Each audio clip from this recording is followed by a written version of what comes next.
అందరికీ నమస్కారం.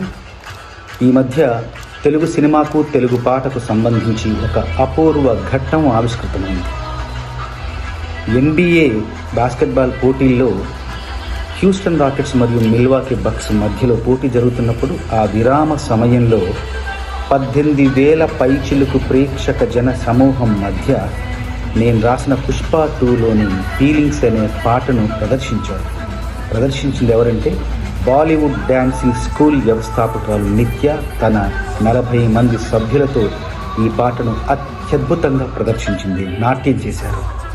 జనాలు కేరింతలు, ఈలలు, అల్లర్లు. ఎంత అద్భుతమైన ఘట్టం అంటే నాకు తెలిసి తెలుగు సినిమా పాట యొక్క స్థాయిని, గౌరవాన్ని పెంచింది ఆస్కార్.